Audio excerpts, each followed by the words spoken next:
Hello student, स्वागत है आपका आईसीटी वर्चुअल क्लासेस में। मैं कविता, आपकी बायो टीचर। उम्मीद करती हूँ आप सभी अच्छे होंगे और स्वस्थ होंगे। तो क्लास कंटिन्यू करेंगे अपना। यहाँ पर आपने देख लिया कि कैसे आप अपने डीएनए को किसी फॉरेन सेल में क्या करेंगे। अपने बैक्टीरियल सेल में पढ़ा, प्लांट सेल, ह्यूमन का एग्जाम्पल। ये बात क्लियर है क्योंकि इंपॉर्टेंट पार्ट आता है इस चैप्टर का। अभी तक हमने जितने स्टेप्स पढ़े हैं, जितने टॉपिक पढ़े हैं, इंपॉर्टेंट है। चैप्टर आपका इंपॉर्टेंट आता है तो आपको ये सारे टॉपिक अच्छे से समझ लेने। तो हम बात कर रहे थे यहाँ पर बायोरिएक्टर्स के बारे में। हमारा जो लास्ट टॉपिक होता है वो है बायोरिएक्टर और डाउन स्ट्रीमिंग प्रोसेस।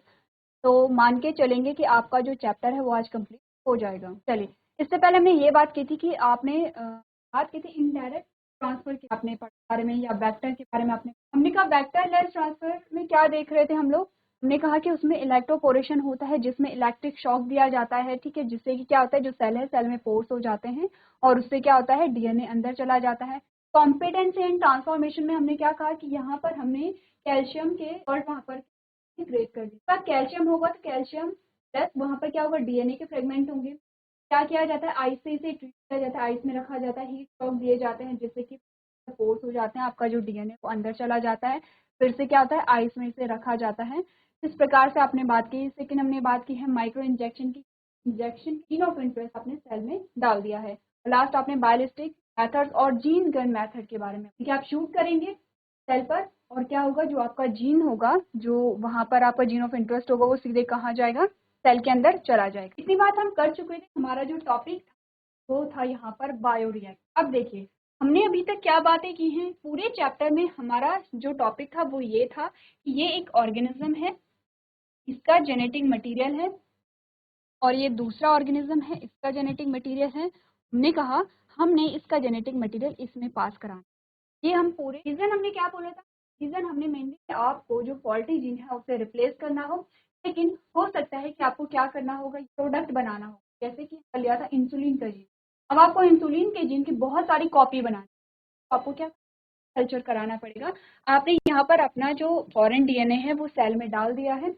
अब आप इस सेल को कल्चर कराएंगे। जितनी कॉपी इस सेल की बनेगी, जितनी कॉपी इस सेल की बनेगी, उतनी ही कॉपी आपके की भी बनेगी। बात क्लियर है। अब हमें क्या करना पड़ेगा, इस सेल को कल्चर कराना पड़ेगा। तो जिन कंटेनर में आप क्या करते हैं, सेल को कल्चर कराते हैं, उससे आप कहते हैं बायोरिएक्टर। आप क्या कहते हैं, बायो। इतनी बात क्लियर है कि बायोरिएक्टर में हम क्या करेंगे, सेल को कल्चर करें। अब यहाँ पर जो बायोरिएक्टर होते हैं, बायोरिएक्टर आपके पास अलग अलग प्रकार के आते हैं, बात करेंगे। बायोरिएक्टर में जो बेसिक सा अगर हम देखें स्ट्रक्चर कैसा होता है, जैसे कि आपको यहाँ पर दिखाई गई ये कंटेनर है, ठीक है, ये कंटेनर है। कंटेनर में आपको बेसिक सी चीजें क्या दिखाई दी है, एक तो आपको बीच में एक रॉड जैसी दिखाई दी है, ये रॉड जैसी संरचना आपको दिखाई दी है, ठीक है। इसके अलावा इस रॉड पे आपको ब्लेड दिखाई दी है। ये जो ब्लेड आपको दिखाई दे रहे हैं, प्रकार से ब्लेड जैसी संरचना दिखाई दी है, जिसे आप क्या कह रहे हैं, फ्लैट ब्लेडेड इम्पैलर। क्या कहते हैं इसे आप, फ्लैट ब्लेड इम्पैलर कहते हैं। इसके अलावा आपने बोला कि यहाँ पर क्या होता है, ये एक मोटर है, यहाँ पर एसिड, बेस और पीएच कंट्रोल। यहाँ पर पीएच को कंट्रोल करने के लिए क्या होगा, यहाँ पर एक कंट्रोलर होगा। हमने क्या बोला है कि अगर आपको इसमें एग्जाम, अगर आपको किसी सेल को या किसी प्लांट को आपको ग्रो कराना है, सारी चीजों का ध्यान रखें। प्लांट पानी कितना जाएगा, वहाँ पे न्यूट्रिएंट्स कितने जाएंगे, टेम्परेचर कितना होना चाहिए, ह्यूमिडिटी कितनी चाहिए, सारी चीज़ों का ध्यान रखा जाता है। सॉइल का पीएच कितना, आपने बोला इस मीडियम का भी आप पूरी चीज़ों, ये यहाँ पर जो बैक्टीरिया है उसके लिए जो न्यूट्रिएंट्स वहाँ पर चाहिए होंगे, पीएच कितना होना चाहिए, ठीक है। वहाँ पर जो एयर है, एयर पास के लिए सारी जो चीज़ें होती है वहाँ पर आपको क्या करनी, मेंटेन करनी। यहाँ पर पीएच को कंट्रोल करने के लिए कंट्रोलर आपके पास है, ठीक है। यहाँ पर है स्ट्रीम फॉर स्टेरलाइजेशन। अब इसको आप ध्यान दीजिए, जो जो चीजें यहाँ पर इंपॉर्टेंट है इसे आप कहते हैं फोम ब्रेकर। फोम ब्रेकर क्या होता है इसके बारे में बात करेंगे, लेकिन आपने बोला फ्लैट ब्लेडेड इम्पैलर और कल्चर ग्रोथ है, ठीक है, ये आपका कल्चर। और नीचे आपका क्या है, स्टेराइल एयर है, यहाँ से आपका क्या है, जो एयर है वो यहाँ से पास होती है। एक बेसिक सा स्ट्रक्चर होता है कंटेनर। अब होगा क्या इसमें, हमने करना क्या, कल्चर कराना है, तो हमने बोला कि आप इसमें क्या कर देंगे, एक बेसिक सा कंटेनर हमारे पास में आपने अलग अलग चीजें देखी। आपने कहा एक रॉड शेप का स्ट्रक्चर यहाँ पर आता है और इसमें आपने कहा कि ऐसे कुछ ब्लेडें लगी होती है, ऐसे कुछ क्या होती हैं, ब्लेड। अब हमने बोला यहाँ पर आपने क्या कर दिया है, बता रही हूँ क्योंकि आपको बेसिक्स पर जाने हैं। आपने यहाँ पर क्या कर दिए हैं, जो बैक्टीरियल सेल है उसे डाल दिया इस प्रकार, बैक्टीरियल सेल डाल। जब आपने बैक्टीरियल सेल डाली है तो आपने कहा इसमें आपने सारी चीजें ऐड कर दी हैं, जो भी न्यूट्रिएंट्स यहाँ पे चाहिए अभी पीएच, जैसे कि आपने यहाँ पर क्या पढ़ा था, आपने बोला था आपने सारी चीजें यहाँ पर प्रोवाइड करा दी है, जैसे कि टेम्परेचर आपने फिक्स कर दिया है, पीएच आपने फिक्स कर दिया है, सबस्ट्रेट आपने देखा है, ऑक्सीजन कितना होना चाहिए, न्यूट्रिएंट्स कितने होने चाहिए, ये सारी चीजें आपने वहां पर देख ली, सारी चीजें आपने फिक्स कर ली हैं। अब होगा क्या, धीरे धीरे ये जो बैक्टीरिया है ये क्या करेंगे, ग्रो करेंगे, क्या करेंगे, ग्रो करेंगे, होगा, इसीलिए तो हम यहाँ पर ग्रो करा रहे हैं। ये बोला क्योंकि यहाँ पर क्या है, जो बैक्टीरियल सेल है वो बहुत जल्दी रेप्लिकेट है, रेप्लिकेट कर मतलब होगा अपनी संख्या में वृद्धि कर। तो यहाँ पर बहुत सारी आपने कहा कि जो सेल्स है, सेल्स की कॉलोनी यहाँ पर बन जाती है सेल। यहाँ पर जो आपको ब्लेड जैसी संरचना दिखाई दे रही है, जिसे आपने क्या कहा, फ्लैट ब्लेडेड इम्पैलर कहा।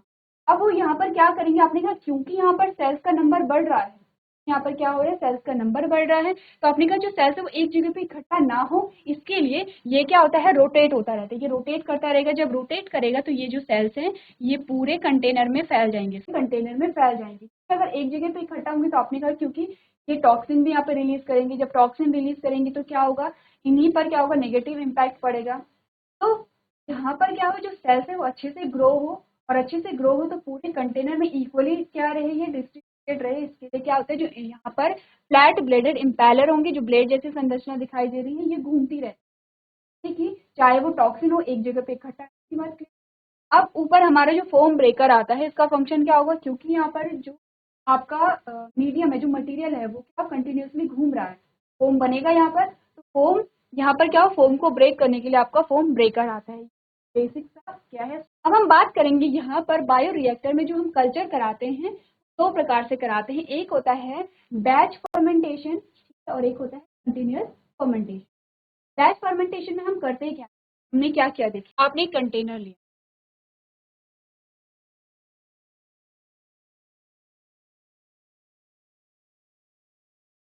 ये कंटेनर है। अब इस कंटेनर में जो स्ट्रक्चर है वो आप लोग बनाएंगे, क्योंकि आपको होमवर्क में दिया गया था कि आपको क्या करना है, आपको यहाँ पर जो बायो रिएक्टर है उनका आपको डायग्राम बनाना है। ये कंटेनर है आपके पास, आपने बोला यहाँ पर हमने क्या किया, हमने सारी चीजें डाल दी, आपने जो सेल है वो भी डाल दिया, आपने पीएच को मेंटेन कर दिया, आपने टेम्परेचर को मेंटेन कर दिया, जो भी न्यूट्रिएंट है आपने सारी चीजें एक बार में डाल दी।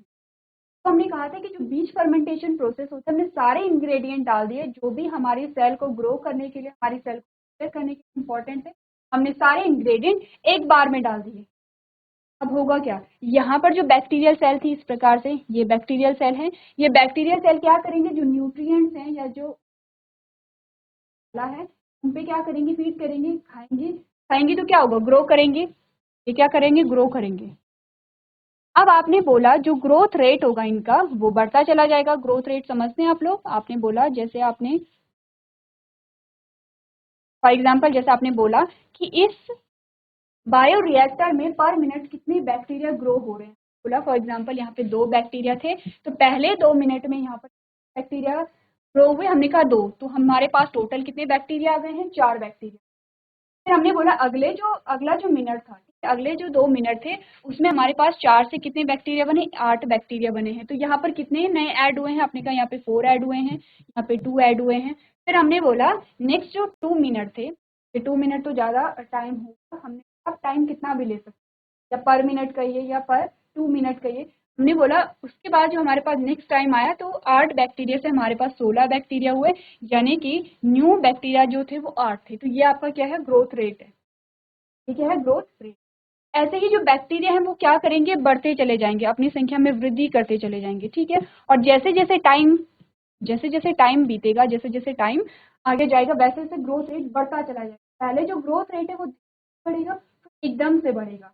अब होगा क्या, यहाँ पर जब पूरे बायो रिएक्टर में बैक्टीरिया सेल भर जाएंगे तो क्या होगा, यहाँ पर क्योंकि ये टॉक्सिन भी रिलीज कर रहे हैं, हमने क्या बोला था, देखिए ये ऑब्वियस सी बात है कि कोई जो ऑर्गेनिज्म है क्यों कर रहा है, वो क्या करेगा, यहाँ पर वहाँ पे टॉक्सिन भी रिलीज, हमने कहा यहाँ पर टॉक्सिन भी रिलीज हो रहा है, यहाँ पर आपका जो जीनोम कॉपी भी बन रही है, यहाँ पर सेल नंबर ऑफ सेल भी इंक्रीज हो रहा है, आपका पूरा बायो रिएक्टर हम कह सकते हैं कि फुल हो गया इन सारी चीजों। फुल हो गया। अब यहाँ पर क्या हुआ, ग्रोथ का क्या होगा, क्या ग्रोथ बढ़ेगी, क्योंकि इनके अपने ही आपस में कंपटीशन हो गया है, क्योंकि हमने क्या बोला था, सारे इंग्रेडिएंट एक बार में डाले गए हैं। अब जब स्टार्टिंग की हम बात करेंगे, क्योंकि बैक्टीरियल सेल कम थी, उनके लिए इनफ क्या था, वहां पर फूड मटेरियल था। जैसे जैसे बैक्टीरियल सेल बढ़ती गई वैसे वैसे क्या होगा, फूड मटेरियल कम होगा, क्योंकि वो कंज्यूम कर रहे हैं, उनका नंबर बढ़ता चला जा रहा है। कॉम्पिटेंस, कॉम्पिटेंस यहाँ पे देखने को मिलेगा, कॉम्पिटिशन इनके बीच में आ जाएगा। अब होगा क्या, होगा ये ग्रोथ रेट है अब वो कम होने लगेगी। क्या सीखे इस चीज, स्टार्टिंग में जो ग्रोथ रेट थी वो कम थी, स्टार्टिंग में आपने देखा कि ग्रोथ रेट थी वो कम थे, चाहिए आपकी ग्रोथ रेट, ठीक है, स्टार्टिंग में आपकी ग्रोथ रेट कम थी, और धीरे धीरे जो ग्रोथ रेट है आपने देखा वो बढ़ती चली गई। फॉर एग्जाम्पल हमने बोला कि हमारे पास 100 बैक्टीरिया थे, अब 100 से हमारे पास 200 बैक्टीरिया बन गए, या 200 से हमारे पास 400 बैक्टीरिया बन गए हैं, ग्रोथ रेट इतना बढ़ गया है। लेकिन जैसे वहां पर क्या हुआ, बैक्टीरियल सेल, और वहां पर क्या हो गया है, टॉक्सिन ज्यादा रिलीज हो गया है, कंपटीशन वहां पर आ गया सेल्स के बीच में। अब जो ग्रोथ रेट है वो कम होने लगी, वो ग्रोथ रेट अब कम होने लगेगी, और हो सकता है कि वो बहुत ज्यादा कम हो जाए। आपके पास क्या आता है, एक ग्राफ आता है, आप सिग्मोइड ग्राफ भी कहते हैं, आपके बुक में दिया गया होगा। ग्राफ आता है आपके पास प्रकार का, यह टाइम है ग्रोथ, टाइम के एस्पेक्ट में आपने ग्रोथ को देखा, आपने कहा जो ग्रोथ थी वो पहले धीरे धीरे तो क्या थी, कम थी, ठीक है, एकदम से जो ग्रोथ है वो बढ़ गई, और अब आपने बोला ये स्टेशनरी फेज में आ गई है, यानी कि ग्रोथ या तो रुक गई है या तो ग्रोथ नीचे भी जा सकती है, कम भी हो सकती है, ऐसे भी हो सकता है। प्रकार का आपके पास एक क्या आता है। अब इसके अलग अलग फेजेस के नाम आपको दिए गए हैं, कौन कौन से फेजेस हमने कहे थे, सबसे पहले पढ़ लेते हैं। हमने कहा in batch fermentation process all the ingredients are combined at once, हमने सारे ही जो इंग्रेडिएंट है वो एक बार में ही डाल दिए हैं, and then undergo reaction without any further input from outside. अब हमने बाहर से कोई भी एक्स्ट्रा इनपुट नहीं डाला है, आपने कहा कि सेल का नंबर बढ़ रहा है, तो हमने ऐसा नहीं किया कि चलो ठीक है और ज्यादा इंग्रेडिएंट वहाँ पे डाल देते हैं, ऐसा हमने नहीं किया, बार में ही डाली है।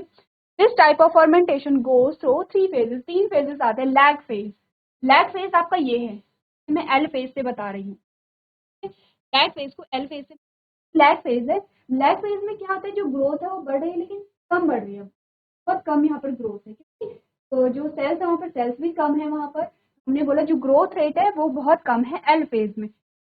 एल फेज में क्या होगा, हमने कहा वे the microbial cells adapt to the environment. अब क्या होगा एल फेज में, यहाँ पर जो ग्रोथ है वो धीरे बढ़ रही है, और जो सेल्स है वो क्या करेंगे, इन्वायरमेंट को अडप्ट करें।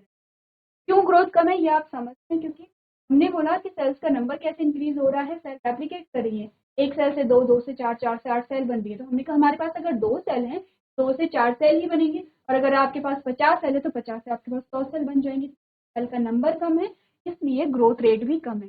लेकिन हमारे पास आता है एक्सपोनेंशियल फेज, मैं एक्स पर बता रही हूँ, आपका क्या है एक्स, ठीक है। अब एक्सपोनेंशियल फेज में क्या होता है, यहाँ पर जो सेल है उनकी जो वृद्धि ग्रोथ रेट होता है बहुत ज्यादा होता है, यहाँ पर क्या हो रहा है, बहुत ज्यादा सेल क्या हो रही है, ग्रो कर रही है, तो आपने बोला where the cells grow in size and then comes in stationary phase. अब ये जो आपके पास आ गया है क्या हो गया है, स्टेशनरी फेज हो गया है, जिसे मैं एस फेज यहाँ पर लिख रही हूँ समझने के लिए, इसे हम एस फेज, स्टेशनरी फेज ये है। हो सकता है स्टेशनरी फेज नीचे भी चला जाए, हो सकता है जो ग्रोथ रेट है वो ग्रोथ रेट है वो स्टेबल हो जाए। हमने बोला 3 फेज हमारे पास आते हैं, तो स्टेशनरी फेज में आपने बोला all the nutrients have been consumed and the cells die, आपने बोला सारे ही क्लियर है। आपको ये जो यहाँ पर ग्राफ दिखाया गया है ये आपको ध्यान में रखना है, में दिया गया है। और बैच फर्मेंटेशन की जब आप बात कर रहे हैं, तीनों फेजेस के आपको नाम इजी है, बहुत ज़्यादा डिफिकल्ट नहीं है। तो यहाँ पर बैच फर्मेंटेशन में क्या क्या चीज़ें हमने समझी, हमने कहा जब भी हम इस सेल को ग्रो करा रहे हैं बैच में, तो हमने बोला सारी चीज़ें एक बार में डाल दी जाती है, जैसे कि वैसा ही है जैसे हमने बोला आप दाल बना रहे हैं, तो एक तो दाल बनाने का तरीका होता है, अपने दाल को बॉईल किया, उसके बाद आपने फिर उसके बाद मसाला बनाया और तब दाल को बनाया। एक मेथड होता है कि आपने दाल भी डाले मसाले भी डाले, आपने एक साथ दाल को बनाया। बैच फर्मेंटेशन आपने एक साथ ही दाल को बना लिया, आपने एक साथ सारे इंग्रेडिएंट डाल दिए हैं, इसी के साथ आपके पास 3 फेज आते हैं, ठीक है, जिसे आप लैग फेज कहते हैं, एक्सपोनेंशियल फेज कहते हैं, स्टेशनरी फेज कहते हैं। क्या क्या हो रहा है इनमें हमने लिया। बैच फर्मेंटेशन की बात हो गई है। फिर हमारे पास आता है कंटिन्यूअस फर्मेंटेशन। अब कंटिन्यूअस फर्मेंटेशन में हमने क्या किया, कंटिन्यूअस फर्मेंटेशन में हमने क्या किया, यहाँ पर आपको क्या एक कंटेनर का क्या दिखा रखा है, डायग्राम दिखा रखा है, क्या क्या चीजें यहाँ पर ऐड है। आपने कहा एजिएशन सिस्टम है, यहाँ पर फीडिंग पंप है, ठीक है, मीडियम है, यहाँ पर एयर, यहाँ पर है इम्पेलर है, यहाँ पर क्या है इम्पेलर हो गया है, यह सेंसर प्रोब है, यह thermal jacket, reactor tank, submerge aeration and effluent. अच्छा, इससे पहले हमने बोला जब आप यहाँ पर क्या डालते हो, जब आप नई बैक्टीरिया डालते हैं एकदम, जब आपने पहली बार क्या डाला होगा वहाँ पर बैक्टीरिया डाले होंगे, हम क्या कहते हैं यहाँ पर आपने क्या डाला है, जैसे कि दही को जमाने के लिए आप थोड़ी सी दही डालते हैं तो थोड़ी सी सेल्स आप यहाँ पर डालते हैं, इसलिए हमारे पास लैट फेज आता है। लेकिन हमने बोला अब हमारे पास क्या आता है, कंटिन्यूअस फर्मेंटेशन आता है। तो कंटिन्यूअस फर्मेंटेशन में हम करते क्या, देखिए जब हमने देखा कि यहाँ पर जब हम बात कर रहे थे बैच फर्मेंटेशन, हमने कहा कि वहां पर एक ऐसा फेज आ रहा है जहां पर जो ग्रोथ है या तो वो रुक जा रही है या फिर वो कम होती चली जा रही है, ऐसा हमारे पास आ रहा है। तो हमने क्या किया कि हम ऐसा सिस्टम क्रिएट करें आपका जो वहां पर स्टेशनरी फेज है वो आए ही ना। जैसे देखिए हमने क्या किया यहाँ पर, सबसे पहले तो आप इसे देखिए, ये जो कंटेनर है हमने बोला इसमें हम एक साथ ही इंग्रेडिएंट नहीं डाल रहे हैं, इंग्रेडिएंट है आपके वो आप टाइम टू टाइम डाल रहे हैं। तो आपने यहाँ पर फीडिंग पंप देखा, आपने कहा time to time feeding pump यहाँ पर डाल रहे हैं, फीडिंग पंप आप डाल रहे हैं, तो अब आप क्या कर रहे हैं वहाँ पर इंग्रेडिएंट को मिक्स कर रहे हैं, साथ आप क्या कर रहे हैं जो आपका प्रोडक्ट बन रहा है, सेल्स वहाँ पर बन रही हैं टाइम टू टाइम, उसे आप इस टैंक से रिमूव भी कर रहे हैं। हुआ क्या, आपने क्या किया यहाँ पर अपने जो बैक्टीरियल सेल थे उसे ऐड किया, अब बैक्टीरियल सेल का नंबर बढ़ने लगा है, तो यहाँ पर जो न्यूट्रिएंट की मात्रा थी वो कम हो गई। जब न्यूट्रिएंट की मात्रा कम हो गई तो आप यहाँ से ऐड करते चले, और साइड में आप क्या कर रहे हैं जो सेल्स हैं, होगा क्या, कंपटीशन यहाँ पर नहीं बढ़, इंग्रेडिएंट नहीं, नए जो है पढ़ लें एक बार। आपने बोला continuous fermentation is the process where ingredients are added throughout the process as per the need. आपने बोला and the products are removed as they are formed. अब हम प्रोडक्ट को टाइम टू टाइम क्या कर रहे हैं, रिमूव भी कर रहे हैं। आप समझिए हमारा प्रोडक्ट क्या है, इस सेल के अंदर ये जो सेल है ये रिकॉम्बिनेंट सेल है, और इस सेल के अंदर हमारा जीन ऑफ इंटरेस्ट है जो कि क्या कर रहा है, जितनी सेल बन रही है उतनी कॉपी हमारे जीन ऑफ इंटरेस्ट की बन रही है, वही हमारा क्या होगा, प्रोडक्ट होगा। या फिर आप इसे क्या कहते हैं, आप रिकॉम्बिनेंट प्रोटीन के नाम से भी जानेंगे, तो सेम ही चीज है। देखिए आपको क्या चाहिए, प्रोटीन है, क्योंकि अल्टीमेटली जो जीन है वो एक प्रोटीन बनाएगा जो एक कैरेक्टर के लिए रिस्पॉन्सिबल। तो यहाँ पर आपने बोला रिकॉम्बिनेंट क्या होगा, आपका प्रोटीन बनेगा। रिकॉम्बिनेंट प्रोटीन का क्या मतलब है, क्योंकि रिकॉम्बिनेंट सेल है यहाँ पर, इससे प्रोटीन बन रहा है, रिकॉम्बिनेंट प्रोटीन कहेंगे। Exponential phase is usually prolonged in this type because of the continuous addition of nutrients. आपने बोला एक्सपोनेंशियल फेज यहाँ पर बना रहेगा। चलिए तो नेक्स्ट टॉपिक देख लेते हैं। अब हम बायोरिएक्टर्स के टाइप की बात, दो प्रकार से आपने क्या बोला, देखिए अभी तक आपने ये वाला जो आपके पास आता है वो आपका है simple stirred tank bioreactor. Difference क्या होता है, देखिए दोनों प्रकार के बायोरिएक्टर में डिफरेंस देख लेते हैं। तो स्टर्ड में क्या होगा, सबसे पहले तो जो आपका ये सरफेस होगा, सबसे पहले तो आपका जो बॉटम होगा इस प्रकार से होगा, कर्व्ड होगा, ठीक है। जो बॉटम होता है वो कर्व्ड होता है, क्यों कर्व्ड होता है, क्योंकि मिक्सिंग में बहुत हेल्प करता है। इसके अलावा यहाँ पर क्या होंगे, इम्पैलर होंगे, ये जो ब्लेड टाइप के आपको दिखाई दे रहे हैं, आपको बहुत सारी क्या दिखाई देंगे यहाँ पर, इम्पैलर दिखाई से। ये जो आपको फ्लैट ब्लेडेड इम्पैलर दिखाई दे रहे हैं, बहुत सारे इम्पैलर आपको।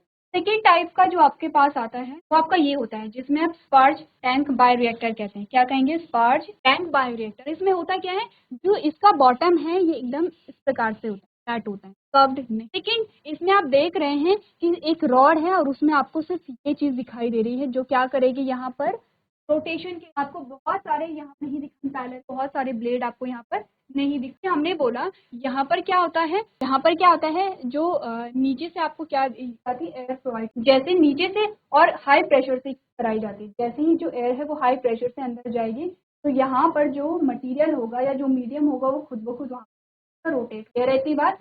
दोनों में क्या डिफरेंस है, बेसिक से डिफरेंस आपको बताए जा रहे हैं। सबसे पहले हम बात कर लेते हैं यहाँ पर stirred tank fermenter. Most common आपका यही आता है। आपने कहा अ continuous stirred tank bioreactor is made up of a cylindrical vessel with a central shaft controlled by a motor that support one or more agitators impellers। आपने बोला क्या है, इसकी शेप कैसी है, सिलिंड्रिकल है। पहली बात आपके पास आ गई है। The sparger in combination with a impeller allow more improved gas distribution through out the vessels. आपने बोला जो स्पार्जर आपका होता है वो गैस डिस्ट्रीब्यूशन में बहुत मदद करता है। The stir tank bioreactor can be operated continuously in the fermenter. Temperature controller is effortless and construction is cheap, easy to operate, resulting in low labor cost and it is easy to clean. आपने बोला इसके क्या फायदे हैं, आपको वो बताए जा रहे हैं। आपने बोला यहाँ पर क्या करता है, ये टेम्परेचर कंट्रोलर होता है, ठीक है। जो टेम्परेचर कंट्रोल करने में कैसा होता है, एफर्ट लेस होता है। लेकिन आपने बोला कंस्ट्रक्शन इज चीप, का जो कंस्ट्रक्शन है वो सस्ता है, ठीक है।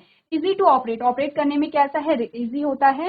Resulting in low labour cost, labour cost कैसी है इसमें, लो होती है, ठीक है। और क्लीन करने के लिए क्या होता है, इजी होता है। It is the most common type of the bioreactors used in industry. ये भी पूछा जाता है कि मोस्ट कॉमन कौन सा होता है, आपका स्टर्ड बायोरिएक्टर। स्पार्ज टैंक में आपने क्या बोला, आपने कहा sparge tank bioreactor provide increased surface area for aeration of the culture growth. आपने बोला कि ये क्या करता है, सरफेस एरिया ज्यादा दे रहे हैं। आपने कहा बॉटम में वो कैसे, they provide a considerable surface area available where the air above the liquid culture gets trapped in the form of bubbles which then travels throughout the culture। आपको यही बोला गया कि जो एयर है एयर प्रोवाइड कराई गई है और एकदम फोर्स से कराई गई है, तो जो एयर है, जो हवा है, वो बबल के रूप में यहाँ पर दिखाई देती है। This is also known as gas intensity. Next आपने बोला beside these tanks air bubbles are sparged in the medium with the help of sparger. This dramatically increases the effective surface area available for oxygen. Once the concentration of the product expressed by the host cell in the culture reaches the optimal quantity, it is separated from the culture media and purified. This process is also known as downstreaming process. The purified product is then formulated with a reservatives to increase the cell। यहाँ पर एक शब्द आया है, ये आपने देख लिया है, ये आपका क्या है, जो आपका आता है स्पार्ज टैंक आता है। नेक्स्ट आपका टॉपिक आप देखिए, दो शब्द आपके पास आते हैं, बायोसिंथेसिस या अपस्ट्रीम प्रोसेसिंग। ने बोला जो बायोसिंथेसिस हो रही है वो कहाँ पर हो रही है, बायो रिएक्टर में हो रही है। और बायोसिंथेसिस में क्या होता है, जो सेल होती है उनकी संख्या में वृद्धि होती है। उसके बाद आपने क्या किया, वो जो सेल थी, आपका प्रोडक्ट होता है, उस सेल्स को आपने बाहर निकाला। हो सकता है कि आपका जो प्रोडक्ट है वो सेल के अंदर, हो सकता है आपका जो प्रोडक्ट है वो सेल क्या कर रही है, बाहर रिलीज कर रही है। जो लिक्विड है, जो मीडियम है, वहां पर रिलीज। आपने क्या किया, प्रोडक्ट को, जैसा भी प्रोडक्ट था आपका सेल बाहर था, सेल के अंदर आपने उसे जो प्रोडक्ट हो, तो आपने सेल से अपने प्रोडक्ट, हो सकता है सेल के अंदर अगर आपका प्रोडक्ट था, प्रोटीन था, आपने वहां से रिमूव किया। फिर उसे आपने क्या किया है, वहां पर उसके स्टोरेज की आपने बहुत अच्छी व्यवस्था की है। उसके बाद आपने टेस्टिंग की होगी कि ये जो प्रोडक्ट है हमारा वो सेफ है या नहीं है। ये सारी जो चीजें होती हैं, ये सारी आती हैं डाउन स्ट्रीम प्रोसेसिंग। हमने क्या किया, हमने बोला आप अपने प्रोडक्ट को निकालेंगे, कहाँ से निकालेंगे, बायोरिएक्टर का सेल से निकालेंगे। उसके बाद अपने प्रोडक्ट को आप क्या करेंगे, स्टोर करेंगे। स्टोर करने के बाद या स्टोर करने से पहले आप क्या करेंगे, उसकी टेस्टिंग करेंगे कि ये जो प्रोडक्ट है वो आपके लिए क्या नहीं है। आप क्या कहते हैं, प्रोसेसिंग। पढ़ने एक बार आपने बोला downstream processing refers to separation and separation. Product क्या चीज कर रहे हैं, पहले तो सेपरेट कर और प्यूरिफाई करेंगे, क्योंकि हमने बोला और भी तो चीजें सेपरेट करेंगे। आपने अगर उस मीडियम से बनाना है तो मीडियम सेपरेट करेंगे। Table preservatives are added to product. अब आप क्या करेंगे, ये बोला प्रिजर्वेटिव्स भी आप वहां पर ऐड करेंगे। Proper quality check is maintain, quality को क्या करेंगे, चेक करेंगे। In the case of drugs and clinical trials are conduct, आपका प्रोडक्ट है या नहीं है।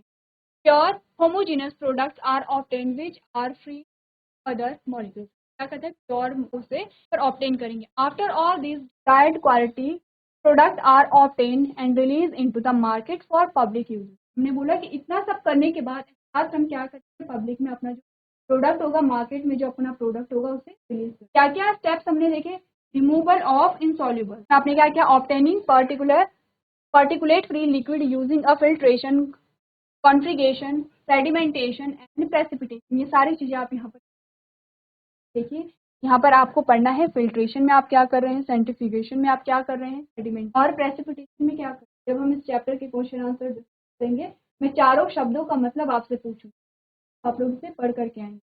लेकिन हमने बोला प्रोडक्ट आइसोलेशन, इसमें हम क्या करेंगे, removal of substrate having a different properties than desired product using a ultra filtration, solvent extraction etcetera. ठीक है, अब हमने क्या किया यहाँ पर, removal of a substrate having a different properties than desired product using ultra filtration. Ultra filtration आप करेंगे और सॉल्वेंट एक्सट्रैक्शन को आप यहाँ फॉलो करेंगे। लास्ट में अपने product purification, separation of substances having a very close chemical and physical properties with desired product using a chromatography and crystallization।